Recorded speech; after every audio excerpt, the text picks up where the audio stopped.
এই দেখো আজ ঠাম্মি রান্না করছে, আমাদের ছুটি দিয়ে দিয়েছে। এই দেখো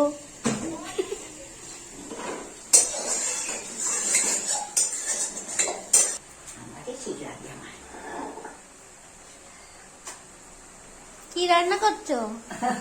রান্না করছি। আচ্ছা, প্রথমে কড়াইয়ের ডাল।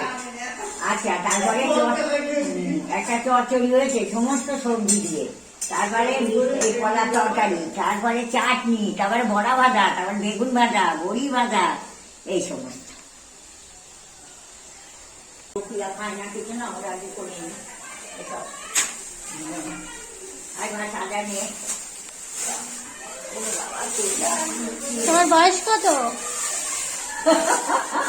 আমার না তোমার বান্ধবী? তোমার? আমার বয়স 75।